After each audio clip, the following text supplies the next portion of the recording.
একবারও ভাবিনি আগামীকাল কি হবে, একবারও হিসেব করিনি কতটা পথ বাকি।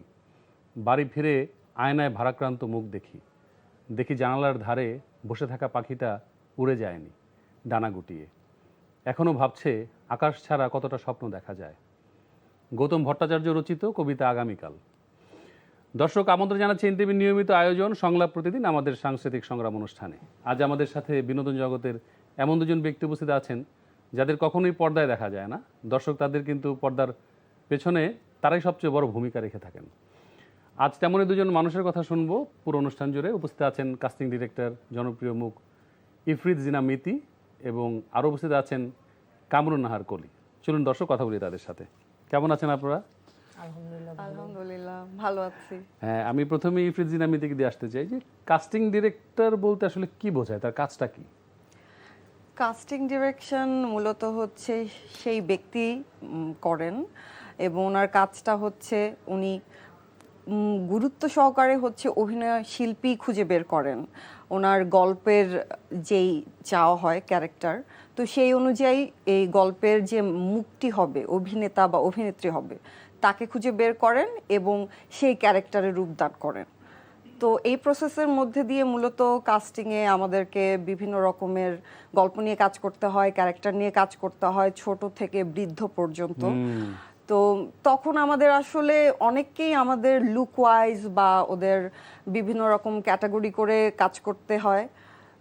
এর মধ্য দিয়ে আসলে কাস্টিং ডিরেক্টরের কাজটা এগিয়ে যায়। ডিরেক্টরের ডিরেকশন অনুযায়ী আমাদের কাস্ট খুঁজতে হয়, তারপরে প্রপার হচ্ছে গিয়ে ওদের প্লেসমেন্ট করতে হয়। এই মূলত কাস্টিং ডিরেক্টরের কাজ। আপনি মূলত আসলে কোন কোন সেক্টরের জন্য আসলে কাস্টিং ডিরেক্টরের কাজটি করে থাকেন? প্রথমত তো আমার শুরু হয়েছে বিজ্ঞাপন দিয়েই। আমি শুরু করি 2010-এ অ্যাপল বক্স থেকে। তো বিজ্ঞাপনের কাজ করার ধারাবাহিকতায় এরপরে সিনেমায় কাজ করেছি, ওটিটি প্ল্যাটফর্মে কাজ হচ্ছে, আর এই তো এভাবে এগিয়ে যাচ্ছে বিজ্ঞাপন, সিনেমা, ওটিটির মাধ্যমে। তার মানে কাস্টিং ডিরেক্টরদের একটা বিরাট ভূমিকা থাকে যে অভিনেতাদের মানে খুঁজে বের করা। হ্যাঁ হ্যাঁ, এবং একটা চ্যালেঞ্জ হতো যে আসলে আপনি মানে একটা নেটওয়ার্ক না থাকলে বা একটা সিস্টেম, একটা প্রপার সিস্টেম না থাকলে তো এদেরকে খুঁজে বের করা আসলে মুশকিল। এটার জন্য তো আমাদের প্রচুর আসলে মানুষের সাথে কানেকশন রাখতে হয়। আর এখন যেটা হয়েছে, প্রযুক্তির কারণে আমরা, সোশ্যাল মিডিয়ার কারণে আমরা হচ্ছে ফেসবুকের মাধ্যমে কানেক্ট করতে পারছি ইজিলি। এছাড়া থিয়েটার আমাদের খুব গুরুত্বপূর্ণ ভূমিকা রাখে অ্যাক্টর অ্যাক্ট্রেসদের খুঁজে পাওয়ার ক্ষেত্রে।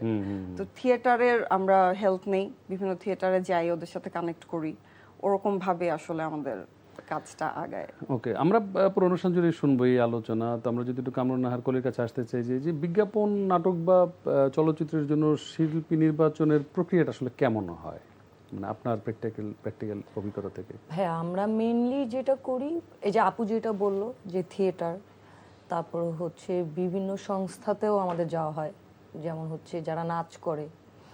আর বিজ্ঞাপন বলেন বা সিনেমা বলেন, আমাদের কিন্তু বিভিন্ন ধরনের ক্যারেক্টার দরকার হয়। যেমন দেখা গেছে যে বাইক চালাতে পারে বা সুইমিং, এক্সট্রাঅর্ডিনারি যা আছে। থিয়েটার থেকে তো দেখা হয়, যেহেতু বাংলাদেশে ওইভাবে ওইরকমভাবে সংস্থা কোনো কিছু নাই অ্যাক্টিং শেখানোর, সো আমাদের থিয়েটারের বাইরেও খুঁজতে হয়। যেমন স্কুল, ইউনিভার্সিটি, নাচের স্কুলগুলা, তারপরে গানের স্কুল, বিভিন্ন আলাদা আলাদাভাবে যত ধরনের অ্যাক্টিভিটিস আছে এগুলো সবগুলোতেই যাওয়া হয়। যেমন আমার মিতে আপুর দুইজনেরই এক্সপিরিয়েন্স আছে যে আমরা রাস্তার থেকেও অনেককে পিক করেছি। হ্যাঁ, ইনফ্যাক্ট নাস্তা খেতে গেছি, ওখানে একজন বয়স্ক লোক আঙ্কেলকে মনে হলো যে উনি খুব সুন্দর একটা ক্যারেক্টার হতে পারেন গল্পের জন্য। ইনফ্যাক্ট তখন একটা প্রজেক্টে কাজ চলছিল, তো ওনাকে প্রপোজ করলাম, তো জানতে পারলাম ওনার ছেলে নিজে এজেন্সিতে কাজ করে। তো উনি বললো যে আচ্ছা, তোমাদের কাজটা ঠিক আছে, দেখি, চলো দেখি। অফিস কাছে ছিল, নিয়ে আসলাম। তো ওভাবে উনি রাজি হয়েছে, করেছে। বা এভাবে আসলে আমরা অনেককেই বিভিন্নভাবে, ইভেন রেস্টুরেন্ট থেকে ইয়াংদেরকে মানে অ্যাপ্রোচ করাটা, যে আচ্ছা, বেশিরভাগ সময় আমাদের এটাই হয়েছে যে একটা প্রজেক্ট চলছে, একটা গল্প মাথায় আছে, ওই গল্পে কোনো একটা ক্যারেক্টার লাগবে, যেখানে যাকে দেখলাম যে আচ্ছা আপনি করবেন কিনা, এই বিষয়টা এরকম। মানে কাস্টিং করতে করতে যেটা মনে হয়েছে যে আমাদের দেশে অনেকেই এরকম আছে যে অ্যাক্টিংটা করতে চায়, বাট ফ্যামিলি বা চারিপার্শ্বিক অনেক কিছুর কারণেই করতে পারে না। বাট এরকম অফারগুলো যখন পায়, ওই মনের সুপ্ত বাসনা ফিল হওয়ার একটা ইয়া থাকে। এভাবে করে আমরা অনেক আর্টিস্ট পেয়েছি। আবার অনেকেই আছে যে কি করবে জানে না, বাট এই টুকটাক করতে করতে করতে এখন প্রফেশনটাই অ্যাক্টিং হয়ে গেছে। রাইট। তো মিতি, মানে এত পেশা থাকতে এই পেশাটাই কেন বেছে নিলেন বা কিভাবে এলেন আসলে এই পেশায়? ওকে, প্রথম তো শুরু হয় আসলে আমি জাস্ট জিনিসটা দেখতে আসলাম কিভাবে কাজ হয়। এর আগে যদি একটু বলতে যাই, আমি আসলে মুক্ত খবরে ছিলাম। ইটিভির মুক্ত খবরে, ইটিভির হ্যাঁ। মুক্ত খবরে, হ্যাঁ, ওখানে ক্যামেরার পেছনে কাজ করা হয়েছিল। তো এর পরে আমাদের একটা ফ্রেন্ড আর কি প্রোডাকশন হাউসে জয়েন করে, তো তখন ওর মাধ্যমে জানতে পারি, এরপর গিয়ে এক্সপ্লোর করার চেষ্টা করি। তো তখন আসলে আলাদা করে এরকম ডিপার্টমেন্ট ওয়াইজ কাজ হতো না। এইচওডির ব্যাপারটা আসলে অনেক পরে আসে, ডিফারেন্ট ইয়ে ওয়াইজ। তো প্রথমে আমি আর্ট ডিপার্টমেন্টে, মানে ওখানেই আমাদের কস্টিউমও করতে হতো, আর্টের কাজও করতে হতো। এরপর আস্তে আস্তে এটা হচ্ছে 2015-র দিকে, তখন আবার স্টাডি শেষের দিকে আর কি আমি আবার কাজ শুরু করলাম। তো তখন হচ্ছে অ্যাপল বক্সেই তো সুমন ভাই, মানে আমার বস মোহাম্মদ রফি সুমন, উনি ছিলেন এত অসাধারণ একজন মানুষ। উনি বেসিক্যালি সিএটিতে ছিলেন থিয়েটারে, এবং উনি অ্যাপল বক্সে কাস্টিং ডিপার্টমেন্টটা দেখা শুরু করলেন। তো ওনার সাথে কাজ করতে করতে হয়েছে যে উনি থিয়েটার সেক্টরটা এত সুন্দরভাবে মুভ করতেন, আর আমি ছিলাম হচ্ছে গিয়ে যেহেতু সবার সাথে কানেক্ট করতে পারি ওরকম ভাবে নতুন জেনারেশনের সবাইকে, তো ওইটা একটা মিল বন্ধনে খুব সুন্দরভাবে আগাচ্ছিল। তখন আমি দেখলাম হ্যাঁ, এটা তো আসলে কন্টিনিউ করা যায়, এবং প্রচুর আমরা সুন্দর সুন্দর প্রজেক্ট করেছি, অনেক নতুন নতুন আর্টিস্ট পেয়েছি, কাজ হয়েছে, স্টিল যারা নাও এখন সবাই কাজ কাজ করছে। করছে, অনেক বড় বড়। তো আমরা মনে করি যে মানে এই যে কাস্টিং ডিরেক্টর মানে হতে হলে আসলে কি ধরনের যোগ্যতা থাকা প্রয়োজন বলে আপনি মনে করেন?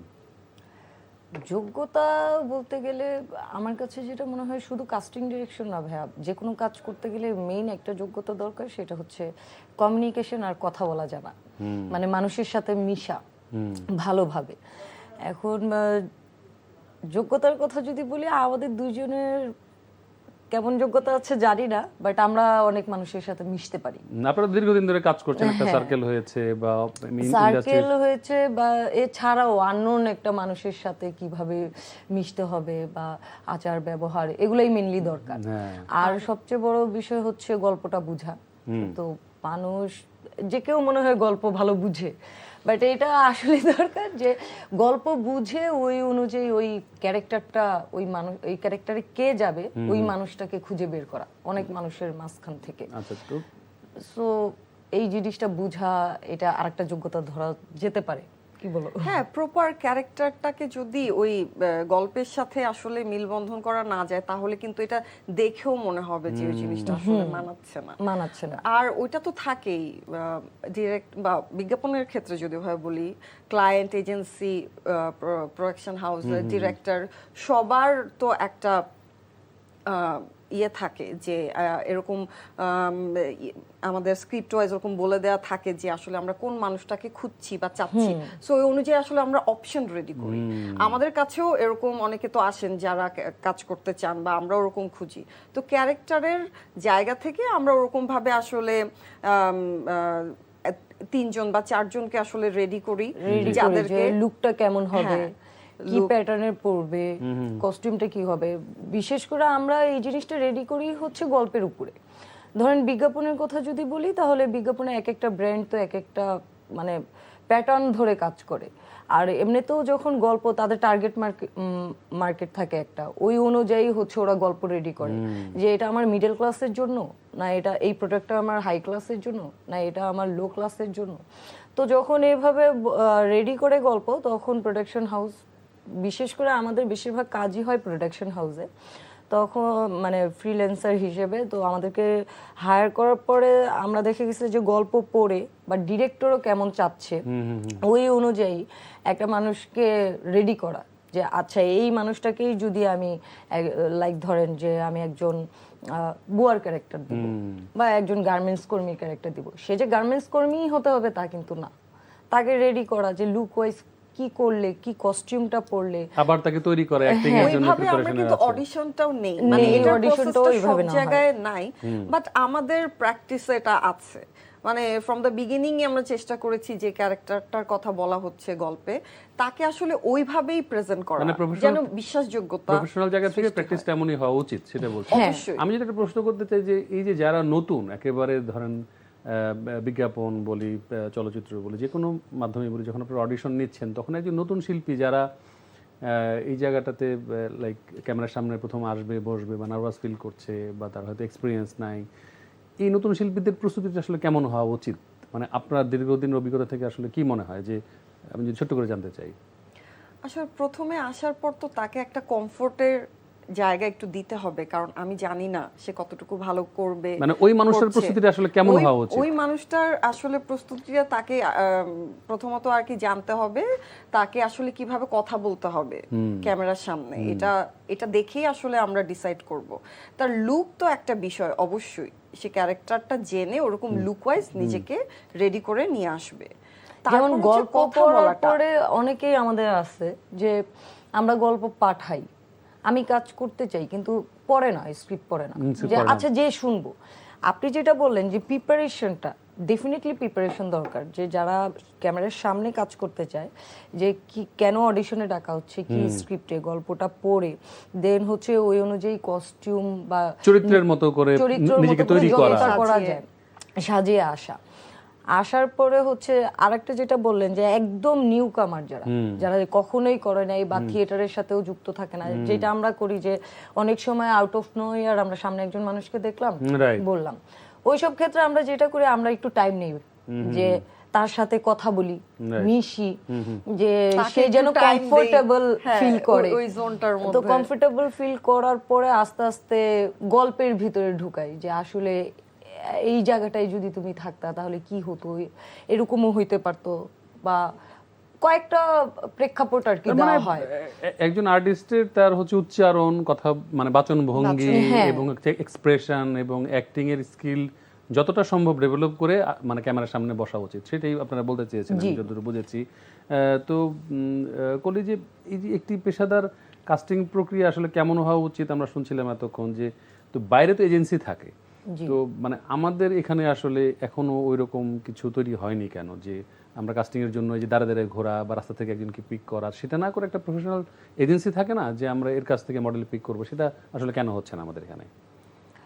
এইটা কেন হচ্ছে না, এটার সঠিক অ্যান্সার এখনো দিতে পারবো না ভাইয়া, কারণ হচ্ছে আমাদের এখানে কাস্টিং ডিরেকশন প্রফেশনটাই ছিল না, আচ্ছা, যেটা সত্যি কথা। ধরেন আমি যখন ইন্ডাস্ট্রিতে আসি তখন আলাদাভাবে আমি শুরুতে শুনিনি যে কাস্টিং ডিরেকশন মানে বা ডিরেক্টর আলাদা করে আছে। ওই মিতি আপু যেটা বললো, অ্যাপেল বক্সে ফার্স্ট সুমন ভাইয়ের কথাই শুনছি, যে সুমন ভাই অ্যাজ এ কাস্টিং ডিরেক্টর কাজ করে। আমিও যেমন হচ্ছে আমার রান আউট দিয়ে শুরু, রান আউটে ঢোকার পরে আমরা সবকিছুই করেছি, প্রত্যেকটা ডিপার্টমেন্টেই। তো ওখানে করার পরে আমি কিন্তু আস্তে আস্তে, তখন যেমন আমি মিডিয়াতে আসার আগে আমি কিন্তু কাস্টিং ডিরেকশন সম্পর্কটা আমি নিজেও জানতাম না, বা বাংলাদেশে যে কাস্টিং ডিরেকশনের কেউ কাজ করে এটাও জানতাম না।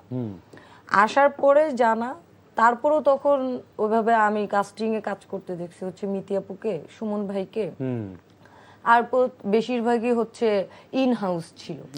এখন ওনারা এডি, আবার বলতেছে আমি অ্যাসিস্ট্যান্ট ডিরেক্টরও, কাস্টিংও করি, মানে ফিক্সড ছিল না। এখন তো আপনারা যেহেতু অনেক আগে শুরু করেছেন এবং একটা দীর্ঘ সময় চলে গেছে আপনাদের এখানে, আপনারা এখানে প্রতিষ্ঠিত যারা আমরা ইন্ডাস্ট্রিতে কাজ করি তারা জানি যে আপনারা অনেক প্রফেশনাল, এবং এখন অনেক কাস্টিং ডিরেক্টর তৈরি হয়েছে, আমরা অনেকের নাম ধরেও বলতে পারবো। তো ইরফাজিনামিতে যে এই ইন্ডাস্ট্রিতে আপনারা যে সেক্টরতে কাজ করছেন, যে কাস্টিং কাউচ নামে একটি শব্দ খুব প্রচলিত আছে, এবং অভিযোগ আছে যে কাস্টিং ডিরেক্টররা বিভিন্ন রকম সুযোগ সুবিধা নেওয়ার মাধ্যমে বিভিন্ন প্রজেক্টে শিল্পী নির্বাচন করে থাকেন। তো এটা কতটা সত্য, বা এটা কি মানে আপনার এই যে কর্ম অভিজ্ঞতা দেখেছেন কখনো এমন হয়েছে? সত্যি কথা বলতে আমি এরকম পাইনি, বা আমি শুনেছি বলতে হয়তোবা এটা কোথাও হয়তোবা নিশ্চয়ই হয়েছে, না হলে তো নিশ্চয়ই এই বিষয়ে কথা আসতো না। কিন্তু পার্সোনালি আমি এরকম কোনো কিছুর অভিজ্ঞতার মধ্যে দিয়ে আসলে যেতে হয়নি আমাকে। আমরা যেরকম ভাবে নরমালি অ্যাক্টর খুঁজেছি, যাকে সুইটেবল মনে হয়েছে তখন সে ওই প্রজেক্টটা করেছে, জি, জি, জি। বাকিদেরকে নেক্সট কোনো প্রজেক্টে যাকে সুইটেবল মনে হচ্ছে তখন তাকে ডাকছি, কাজ হচ্ছে। কিন্তু সত্যি কথা বলতে এই যে একটা লাইন টানা হয়েছে কাস্টিং কাউচ, নিশ্চয়ই এটার কোনো না কোথাও কোনো না এটা কোনো সারা বিশ্বে জায়গায়- প্রচলিত একটি শব্দ হ্যাঁ, এবং খুবই পপুলার একটা exactly. শব্দ, এবং এটা তো না, আছে, এটা আমরা আমাদের- স্বীকার করি না করি, আমাদের স্বীকার ইন্ডাস্ট্রি কিন্তু করি এটা না আছে। করি, ওটা তো ডেফিনেটলি আমার কাছে আরেকটা জিনিস মনে হয় যে আমি নিজে কিভাবে কাজ করছি বা কি করছি, হয়তোবা আমরা দুইজন এটা ফেস করি নাই বিকজ অফ হচ্ছে আমরা ওইভাবে কখনো কাজ করিই নাই। ওকে, সো ওই জায়গা থেকে এরকমও হইতে পারে যে এদেরকে বলে লাভ নাই।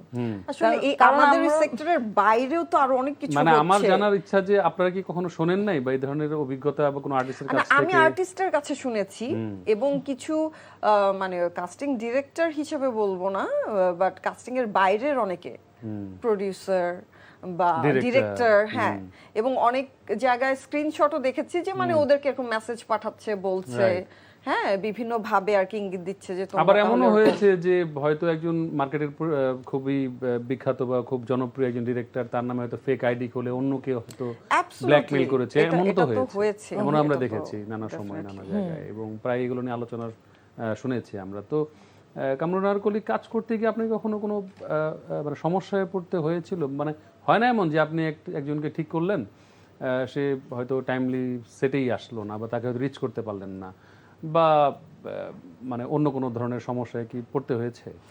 এরকম তো ভাইয়া হয়, মানে আমাদের হয়ও regularly হচ্ছে রেগুলার, আমাদের। এন্ড এটা ঠিক করার জন্য আমরা অনেক ধরনের পন্থা অবলম্বন করার চেষ্টা মানে করছি। প্ল্যান এ বি এরকম থাকে? হ্যাঁ, যেমন এরকম একবার আর্টিস্ট খবর নাই, আসতেছে না, তাকে পাওয়াই যাচ্ছে না, অল্টারনেটিভ সাথে সাথে মানে কে আশেপাশে আছে, কে কাকে পাওয়া যায়, এই জিনিসগুলা তখন দেখে গেছে যে টিমকে একটু বলা যে 1 ঘন্টা সময় দেন, যে এর মধ্যে আমি অ্যারেঞ্জ মানে করছি। এটা তো এক ধরনের চ্যালেঞ্জ আসলে, Challenge, তাই না? এটা সকালবেলা যখন আমি পিক করতে যাচ্ছি আর্টিস্ট হ্যাঁ। এবং সে ফোন ধরছে না, এটা call বিশাল বড় হচ্ছে। প্রেসার।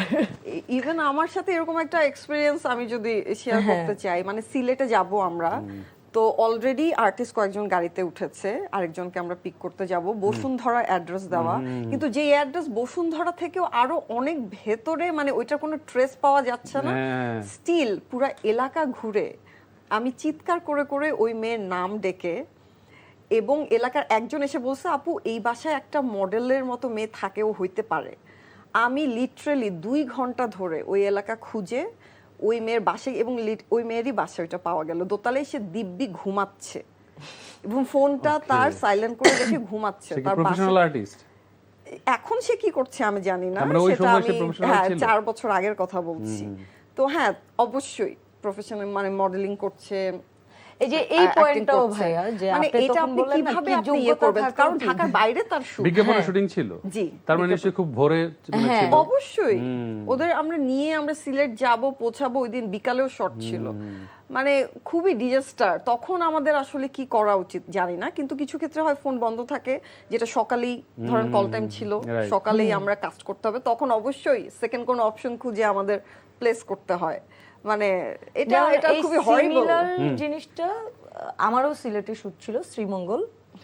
তো ওইটা আমার যেটা হয়েছে যে আমি আর তাকে, মানে সে হয়েছে কি যে ডেট দিয়েছে, সব কিছু দিয়েছে, সে লকড, শুটে যখন যাব তখন হচ্ছে সে ফোন ধরছে না, এন্ড ওটা আমার সকালে ছিল না, আমাদের পরের দিন শুট ছিল, আমরা আগের দিন দুপুরে পরে আর কি রওনা দিচ্ছি, যে আর্টিস্ট যাবে, যে রেস্ট নিয়ে দেন সকালবেলা ভোর থেকে আমরা শুট শুরু করবো।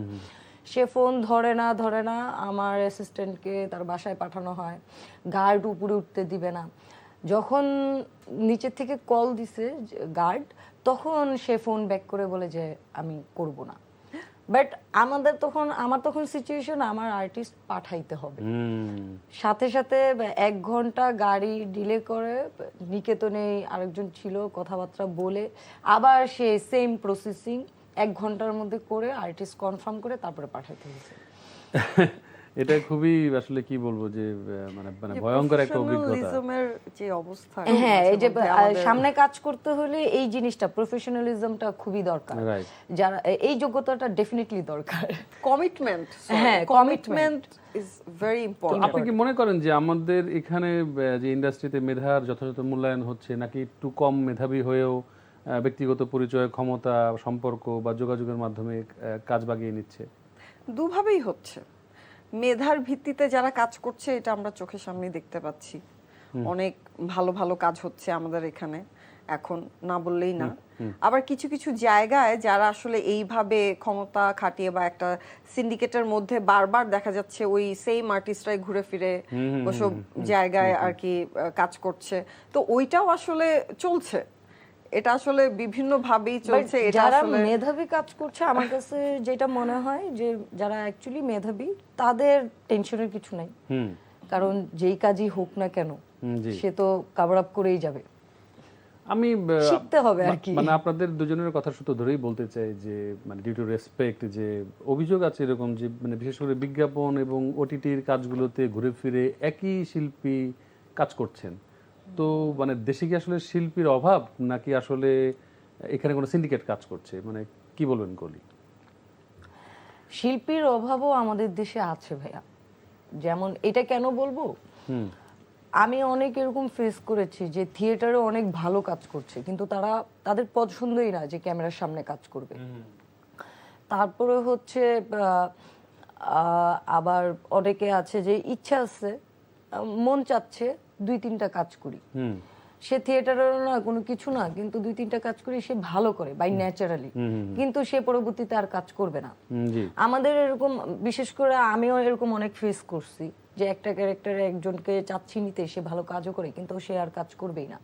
তো অনেক সময় আমাদের বাধ্য হয়ে দেখা গেছে যে আচ্ছা ও ভালো করতেছে বাট ও অনেক কাজ করতেছে, সেও যায় একটা ক্যারেক্টারে, 2টা মানুষ, এখন একে নিতে চাচ্ছি কিন্তু সে কাজই করবে না, ক্যামেরার সামনেই কাজ করবে না।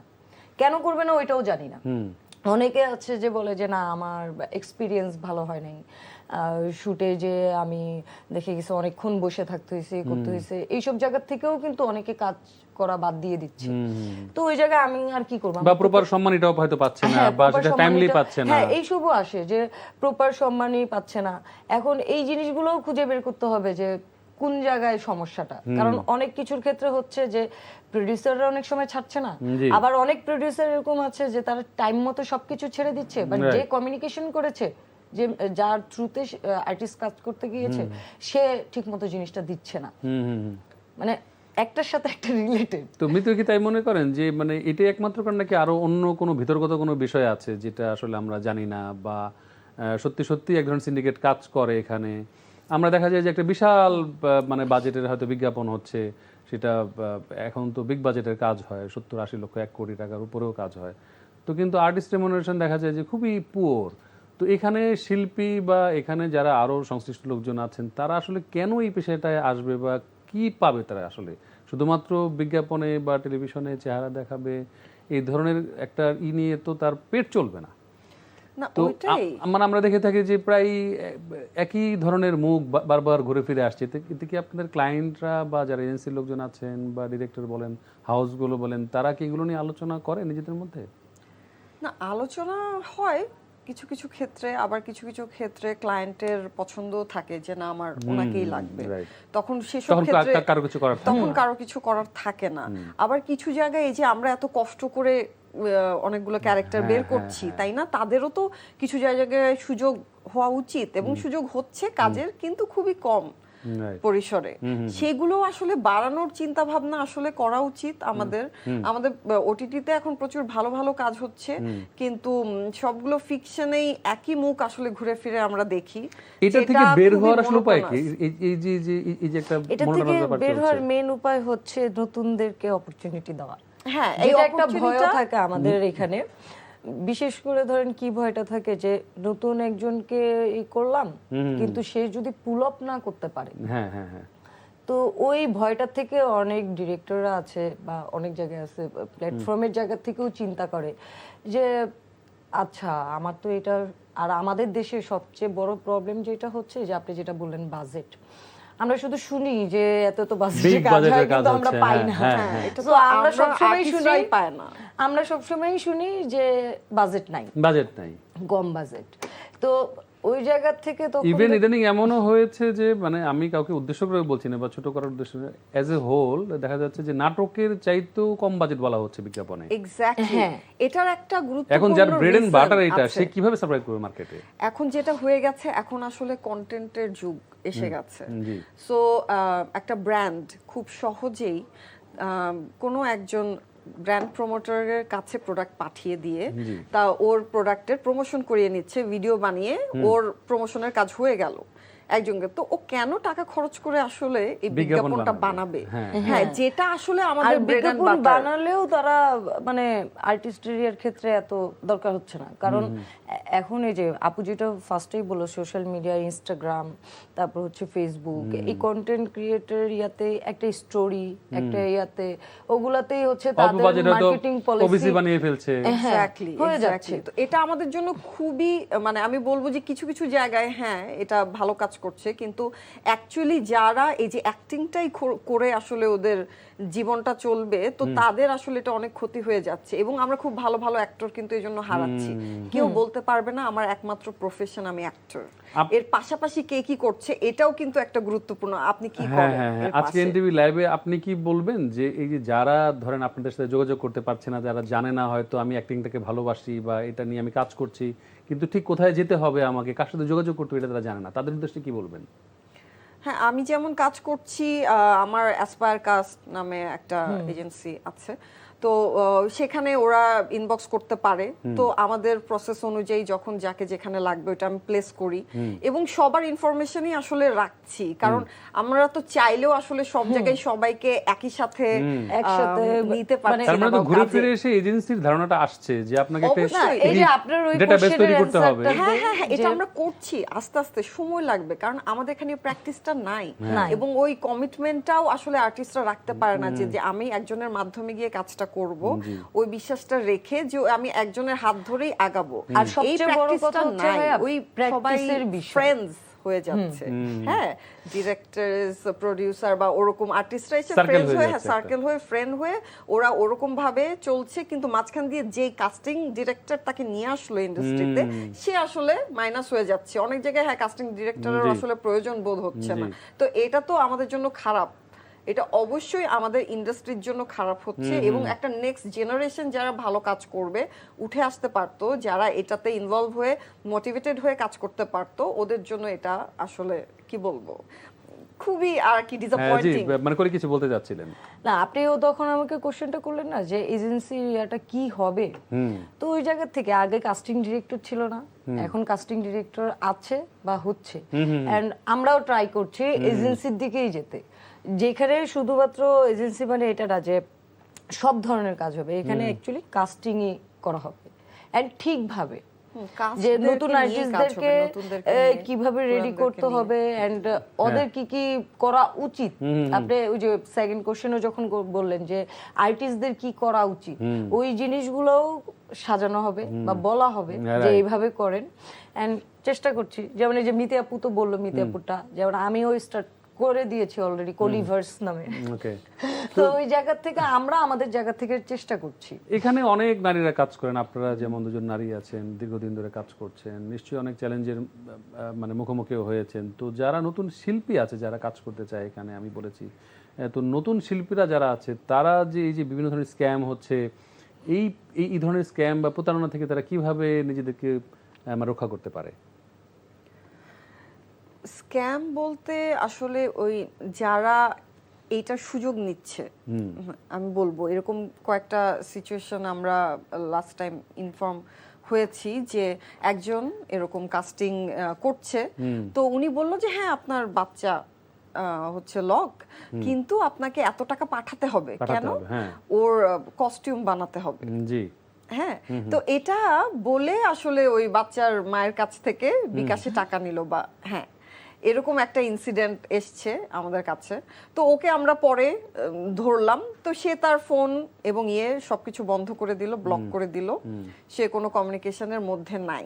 সো আসলে প্রপার জায়গাটা কোথায়, প্রপার মানুষগুলা কোথায়, প্রোডাকশন হাউসের মাধ্যমেও কিন্তু ওরা কমিউনিকেট করে, এবং কাস্টিং ডিরেক্টর কারা আছে মার্কেটে বা নিশ্চিত হয়ে নিশ্চিত হয়ে আসলে ওভাবে আগানোই বেটার। আমরা যারা প্রফেশনালি ভাইয়া কাজ করছি তাদের সবকিছুই ভিজুয়াল কিছু এভিডেন্স বা মানে সবকিছুই আছে। যেমন মিতি আপুরও সোশ্যাল মিডিয়াতে ইনস্টাগ্রাম প্রোফাইল পিকচার আছে, বা আমরা কি কি কাজ করি আমারও আছে। আমরা দুইজনেই কি কি কাজ করি আমাদের প্রোফাইল একটু ঘাটালেই কিন্তু বোঝা যায়। এন্ড একটা প্রোফাইল ঘাটালেই কিন্তু সত্য না মিথ্যা বা কি করছে। তো যারা কাজ করছে তাদের সাথে একটু আলোচনা করা, যেমন আমরা দুইজনেই আমাদের চোখের সামনে পড়লেই কিন্তু আমরা রিপ্লাই দিই। অনেকে মনে করে যে একটু ডিলে হইলে যে মনে হয় রিপ্লাই দিচ্ছি না, কিন্তু এটা ভুল কথা, আমরা রিপ্লাই দিই। আননোন হোক যেই হোক, একটু ওই সময়ের কারণে হয়তো দেওয়া হয় না, বাট স্টিল মানে কাস্টিং ডিরেক্টর হিসেবে মানে এই পেশার চ্যালেঞ্জগুলো আসলে কেমন মিতি, ছোট্ট করে যদি বলেন আমাদের অনুষ্ঠান একেবারে শেষ পর্যায়ে। আচ্ছা, চ্যালেঞ্জগুলো বলতে আসলে আমাদের যেটা ফেস করতে হয়, এই যে প্রতিনিয়ত আসলে নতুন মুখের সন্ধান করতে হয়, আবার প্রপার কে হ্যাঁ কতটুকু জানে ভালো, কতটুকু করবে ওইটা বের করে আনার একটা ব্যাপার থাকে। অনেকে আছে যে এই যে বললেন নতুন যারা আছে কাজ করতে চায়, কিন্তু ওই যে ওদের আসলে অ্যাক্টিংটা করার জন্য ব্যাকগ্রাউন্ডে কি কি প্রিপারেশন নিতে হবে ওইটা আসলে ওরা করতে চায় না। যদি অ্যাক্টিংটাই করতে চাই তুমি থিয়েটার করো, অ্যাক্টিংটাই করতে চাও তুমি শুধু, তাহলে বিভিন্ন কোর্স আছে, তুমি ওগুলাতে আবৃত্তি শেখো, উচ্চারণ বলা শেখো। আর অ্যাক্টিং মানে শুধু এটা না যে আমি মুখভঙ্গি করলাম কি করতে বললো। অ্যাক্টিং মানে অনেক কিছু, মানে বেসিক্যালি তার ভোকাল সবকিছু তৈরি হতে হবে। দেন হচ্ছে সে কি কি জানে। অনেকে বলে যে আমি তো এটা পারি না ওইটা পারি না, এই জন্য আমি অ্যাক্টিং করতে আসছি। এটা ভুল কথা। যে কোনো ক্যারেক্টারে অ্যাক্ট করতে হইতে পারে। অ্যাবসলিউটলি, তোমার সাইকেল চালানো, সুইমিং, এভরিথিং, সবই জানতে হবে, এক্সট্রা কারিকুলাম সবই জানা থাকা দরকার। তো আমি যদি আপনাদের দুজনের কাছে একেবারে ছোট্ট করে জানতে চাই যে কাস্টিং ডিরেক্টর হিসেবে আপনাদের মানে ভবিষ্যৎ পরিকল্পনা কি, মানে ডিরেক্টর হওয়া নাকি এই প্রফেশনটাকে ধরে রাখা? এটাই সবচেয়ে ভুল কোশ্চেন, যেটা হচ্ছে ডিরেক্টর হওয়া। ডিরেক্টর হওয়ার final already we are casting director, we are directing the cast already. So ডিরেক্টরকেই মানে দ্য গড অফ এভরিথিং আমরা ভাবি, but ultimately full team HODs মিলেই কিন্তু হ্যাঁ ওইটা গড়ে তোলে। আর এটার জন্য আমি অবশ্যই আমাদের অন্যান্য সেক্টরকেও আমি বলবো যে আমরা অন্যান্য সেক্টরে মোটিভেটেড করার জন্য আমরা অ্যাওয়ার্ড দিচ্ছি, কিন্তু কাস্টিং ডিরেক্টরের ওই নমিনেশনের জায়গাটাই নাই। নমিনেশন না, এটা ক্যাটাগরি নাই। নমিনেশন তো রিয়েলি স্যাড। তো এটাতে আসলে কিভাবে আসলে জিনিসটা আসবে, এটা আসলে আপনাদের দুজনকে অসংখ্য ধন্যবাদ আজকে অনুষ্ঠান শেষ করতে একেবারে সময় স্বল্পতার জন্য। তো ইফরিত জিনা মিত এবং কামরুন নাহার কলি, খুব ভালো লাগলো আপনাদের সাথে কথা বলে। নিশ্চয়ই আবার দেখা হবে, কথা হবে। ভালো থাকবেন আপনারা ইনশাআল্লাহ ভাই। Thank you. দর্শক, আপনারা দেখছিলেন সংলাপ প্রতিদিন, আমাদের সাংস্কৃতিক সংগ্রাম অনুষ্ঠানটি। এতক্ষণ সঙ্গে থাকার জন্য ধন্যবাদ জানাচ্ছি এবং পরবর্তী অনুষ্ঠান দেখার আমন্ত্রণ জানিয়ে আজকের মতো এখানে বিদায় নিচ্ছি। ভালো থাকবেন সবাই।